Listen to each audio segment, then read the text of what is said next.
ਚਾਚੇ ਦੇ ਰਾਸ ਅਲ ਖੈਮੇ ਵਿੱਚ ਆ ਦੋ ਕੰਪਨੀਆਂ ਨੇ, ਇਹਨਾਂ ਕੋ ਗੱਡੀ ਖਾਲੀ ਕਰਾਣੀ ਇੰਜ ਹੈ ਜਿਵੇਂ ਉੱਠੇ ਰਕਸ਼ੇ ਤੇ ਬਾਣਾ, ਉਹ ਫਿਰ ਵੀ ਸੌਖਾ ਪੈ ਜਾਂਦਾ, ਇਹ ਮੁੜ ਵੀ ਸਿੱਧੇ ਨਹੀਂ ਹੁੰਦੇ। ਸਾਡੇ ਨਾਲ ਅੱਜ ਦਾ ਕਾਰਾ ਕੀਤਿਆਂ ਨਾਲ ਅੱਲਾ ਖੈਰ ਹੀ ਕਰੇ ਤੇ ਉੱਠਿਆ ਮੈਂ ਕਿਹਾ ਇਹ ਨਾਲ ਜਾਣੇ ਤੋਂ ਪਹਿਲਾਂ ਇੱਕ ਵਾਰੀ ਇਹਨਾਂ ਦੇ ਮੱਥੇ ਲੱਗਣੇ ਤੋਂ ਪਹਿਲਾਂ ਇੱਕ ਵਾਰੀ ਟੁਕਰੇ ਦਾ ਗਰਾਂ ਲੈ ਲਵੀਏ।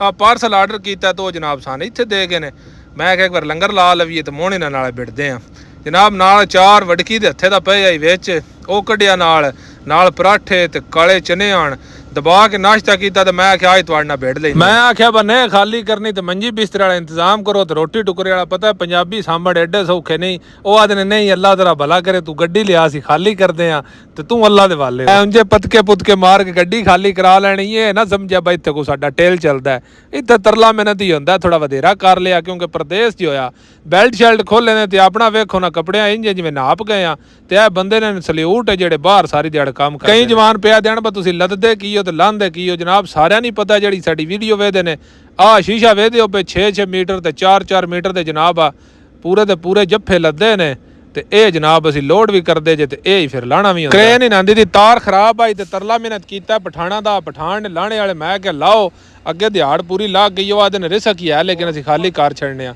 ਆਖਰੀ ਬਾਕਸ ਰਹਿ ਗਿਆ ਤਰਲਾ ਕੀਤਾ ਹੋ ਗਈ ਖਾਲੀ ਹੈ। ਉਹ ਪਠਾਣ ਤੇ ਉਹ ਦੋ ਬੰਗਾਲੀ ਉੱਤੇ ਚੜੇ ਨਾ, ਇਹ ਜਨਾਬ ਉਤੋਂ ਤਰਪਾਲਾਂ ਜਾਂ ਬੈਲਟ ਲਾਣੇ ਦਾ ਇਹ ਕੰਮ ਕਰਦੇ ਨੇ। ਇਹ ਜਨਾਬ 4 ਬਾਕਸ ਨਿੱਕੇ ਤੇ 6 ਵੱਡੇ ਅਸੀਂ ਲੋਡ ਕਰਕੇ ਟੋਟਲ 10 ਬਾਕਸ ਲੋਡ ਕਰਕੇ ਅੱਲਾ ਦਾ ਸ਼ੁਕਰ ਹੈ ਜਨਾਬ ਹੋ ਗਈ ਗੱਡੀ ਖਾਲੀ। ਤੇ ਬਾਕੀ ਜੋ ਕੋ ਸਾਜ਼ੋ ਸਮਾਨ ਹੈ ਸੈੱਟ ਕੀਤਾ ਡਿਲੀਵਰੀ ਨੋਟ ਤੇ ਜਨਾਬ ਸਾਈਨ ਕਰਾਏ ਤੇ ਛੇਕ ਕੇ ਬਾਹਰ ਵਗਾਈ। ਮੈਂ ਕਿਹਾ ਕੋਈ ਕੰਮ ਰਹਿ ਨਾ ਜਾਵੇ ਮਤ ਕੋ ਅੜਾ ਰਹਿ। ਉਹ ਆਦਾ ਨਹੀਂ ਜੱਟਾਂ ਦੇ ਛੋਰਾਂ ਨਾਲ ਵੀ ਲਾਣੀ ਐਡੀ ਸੌਖੀ ਨਹੀਂ, ਇਹ ਖੋਬੇ ਤੇ ਪਤਾ ਇਹ ਵੀ ਤਰਕੜੇ ਹੁੰਦੇ ਨੇ।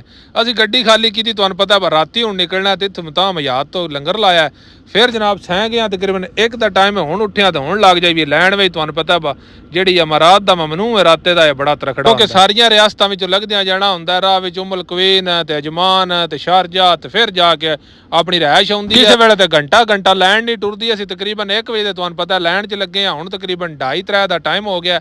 ਅਈਏ ਥੋੜੀ ਉੱਥੇ ਕੋਥੀਆਂ ਤਕਰੀਬਨ 8-10 ਗੱਡੀਆਂ ਅੱਗੇ ਹੋਈਆਂ ਨੇ। ਆ ਮਗਰ ਵਹੀਦ ਦਾ ਡਰਾਈਵਰ ਜਿਹੜਾ ਉਹ ਲੱਦ ਕੇ ਆ ਗਿਆ, ਮਹਿਬੂਬ ਜਿਹੜਾ ਉਦੋਂ ਸਾਡੇ ਨਾਲ ਆਇਆ। ਮੈਂ ਕਿਹਾ ਤੁਸੀਂ ਕਾਲੇ ਹੀ ਬੜੇ ਹੋ ਸਾਡੇ ਨਾਲ ਵੀ ਜੇ ਕਾਲੇ। ਵੇਖ ਲਓ 4:30 ਦਾ ਟਾਈਮ ਹੋ ਗਿਆ ਤੇ ਹੁਣ ਅਜਮਾਨ ਤੋਂ ਅਗਲੇ ਪਾਸੇ ਲੱਗੇ ਆ ਤੇ ਮੇਰੇ ਖਿਆਲ ਨਾਲ ਰੂਮ ਤੇ ਨਹੀਂ ਅਪੜਨ ਹੋਣਾ ਬੜੀ ਮੁਸ਼ਕਿਲ ਗੱਲ ਹੈ ਕਿਉਂਕਿ ਸ਼ਾਰਜੇ ਵਾਲਾ ਮਮਨੂ ਵੀ 5:30 ਲੱਗ ਜਾਂਦਾ ਫਿਰ 8:30 ਖੁੱਲਦਾ। ਆ ਵੇਖੋ ਦਿਓ ਚੜਿਆ ਤੇ ਹੁਣ ਖਿਲਾਰ ਚੜੀ ਹੈ, ਟਾਈਮ ਹੋ ਗਿਆ 5:30 ਦਾ।